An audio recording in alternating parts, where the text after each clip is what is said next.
1972-73चं वर्ष असेल आणि त्यावेळेला जामनेरमध्ये न्यू इंग्लिश स्कूल शाळेला एका खोलीसाठी थोडीशी देणगी गोळा करायची होती आणि ती देणगी गोळा करायची. मग काय त्याच्या निमित्त आपल्याला काय देता येईल असा एक विषय झाला आणि त्यावेळेला एली पाटील सरांनी एक नाटक बसवावं असं एक सूचित केलं आणि ती सगळी जबाबदारी त्यावेळेला कैलासवासी वसंत पेठे सरांनी घेतली आणि दोघं पती पत्नी सरोज पेठे आणि वसंत पेठे दोघांनी नाटकामध्ये भूमिका केली. अजून एक दोन शिक्षक त्याच्यामध्ये होते. त्या वेळेपासून मला थोडंसं आठवत आहे. आणि शाळेत गेल्यानंतर 1900 म्हणजे मी आज सकाळपासून तोच विचार करतो की कसं झालं आपलं. 1975 मी पहिली नाटकातली भूमिका चिमणे चिमणे दार उघड्या एकांकिकेपासून सुरुवात केली. त्या नाटकामध्ये मुली येत नव्हत्या, पालक परवानगी देत नव्हते, म्हणून मग त्या एकांकिकेमध्ये मी स्त्रीपात्र केलं, गिरीश भाऊंनी स्त्रीपात्र केलं आणि तिथून मग पेठे सरांच्या मार्गदर्शनाखाली मार्गक्रमण सुरू झालं. मग खरोखर मला आनंद वाटतो की पेठे सरांनी काय देऊ नाही केलं, काय देऊ नाही केलं. बँड पथकामध्ये तिथे संधी होती, NCC मध्ये संधी होती, गायनामध्ये संधी होती, कारण दोघंही पती पत्नी इतके रसिक होते. नाटक अनेक प्रकारे त्यांनी विद्यार्थ्यांना घडवलं आणि त्या प्रत्येकीच्या मध्ये मी सहभागी होत गेलो.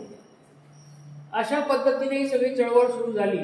आजच्या या परिसंवादामध्ये साठे सरांनी त्यांच्या मनोगतामध्ये त्याबद्दलचा उल्लेख सगळा सविस्तर केलेला आहे आणि आजची स्थिती काय आहे याच्यावरती त्यांनी मत व्यक्त केलं आणि आपल्याला काय गरज आहे हेही विशद केलं. लामखेडे सरांनी त्यांच्या मनोगतातून एखाद्या चांगल्या कलाकारावरती कसा अन्याय होतो संधी नसल्यामुळे आणि तो कसा लांब राहू शकतो हे स्वतःच्या उदाहरणातून त्यांनी सांगितलं. आणि जर करायचं म्हटलं तर आपण काय करू शकतो याच्याबद्दलही त्यांनी आपल्याला दिशा मार्गदर्शन केलेलं आहे. डॉक्टर अशोक कोळी साहित्यिक आहे. खरं म्हणजे कोणतीही कला जर असेल रंगमंचावरची तर त्याला साहित्य लेखन आवश्यक आहे आणि चांगलं साहित्य लेखन असेल तर त्याची काय किंमत जगामध्ये होते हेही आपण सगळे जाणतो. आपल्याकडे अनेक चांगल्या प्रकारचे लेखक आहेत आणि त्यांच्या बऱ्याच कलाकृतींना पारितोषिकही मिळालेले आहे. तर त्यांनी सुद्धा आपली भूमिका या ठिकाणी मांडली की साहित्याच्या दृष्टिकोनातून कलेच्या दृष्टिकोनातून आपण वाटचाल केली पाहिजे, काहीतरी केलं पाहिजे याच्यावरती त्यांनी आपलं मनोगत व्यक्त केलं.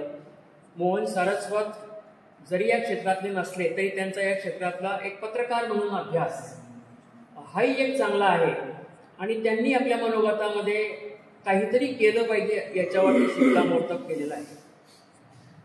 खरं म्हणजे एखादा कला जर अवगत करायची असेल किंवा त्या कलेमध्ये जर आपल्याला मिसळायचं असेल तर त्याच्यासाठी सगळी महत्वाची गोष्ट की सगळ्या गोष्टी विसरून त्याच्यामध्ये एक रूपानं आपण आलो पाहिजे. घरदार सोडावं लागतं, परिवार सोडावा लागतो आणि त्याच्यासाठी झगडावं लागतं आणि आपल्या मनाप्रमाणे आपली भूमिका आपल्याला निभावता येईल याच्यासाठीचे प्रयत्न करावे लागतात. कारण ते सगळं आम्ही साठे सरांनी आम्ही सगळ्यांनी अनुभवलंय. कारण आम्ही ज्या वेळेला कॉलेजला होतो त्यावेळेला गॅदरिंग आमच्यासाठी 3 दिवसाचं 4 दिवसांचं, कारण रोज एक नाटक. खरं म्हणजे मलाही आश्चर्य वाटतं की त्यावेळेला आम्ही 3-3 नाटकं सलग 3 दिवस कसं करतो. बरं, त्या कला सादर करण्यासाठी ज्या गोष्टींची आवश्यकता असते तो सपोर्ट जो आवश्यक असतो तो त्यावेळेला अगदी नव्या स्वरूपामध्ये होता. म्हणजे वेळ प्रसंगी कपडे सुद्धा आम्हाला दुसऱ्यांकडून आणावे लागत होते की त्या भूमिकेसाठी मला अशा प्रकारचा कपडा लागणार आहे, अशा प्रकारचा कोट लागणार आहे. आता चांदणे शिल्पीच्या नाटकामध्ये एक माझी धनाढ्य उद्योजकाची भूमिका होती आणि रात्रीच्या वेळेचा तो सीन होता आणि त्यावेळेला नाईट गाऊन. इथे कुणाला माहिती नाईट गाऊन, पण मग आम्ही सगळ्यांनी ठरवलं होतं की काही करायचं, जे मिळवता येईल ते मिळवायचं. मग आम्ही कुठेतरी आम्हाला कळालं की फ्रेश जुबिली नाईट गाऊन वापरतो. मग त्यांच्याकडे आम्ही गेलो की भाई आता नाईट गाऊन होणार. म्हणजे काय काय त्यावेळेला केलं, आम्हीच 5:30-6 वाजेपर्यंत स्टेज लावणारे आम्हीच, आणि अर्ध्या तासामध्ये कपड्यांची बॅग घेऊन येणारे आम्हीच, आणि 7:30 वाजता एकमेकांचं मेकअप करणारे आम्हीच. म्हणजे मला आठवतं त्यावेळेला आमचं एक नाटक होतं काका केशाचा आणि चांदणे शिंपीचा, याचे 2-2, 3-3 प्रयोग आम्ही देव माणूस त्याचे प्रयोग केले, आणि जग नावाचा अंधार त्याचे प्रयोग केले. म्हणजे डॉक्टर साहेब अचूकपोळे सर त्यावेळेला एकंदरीतच माझं सगळं रंगमंचावरचं वावरणं पाहून आपले पांढरे साहेबांना एक संकल्पना सुचली, मधु पांढरेंना.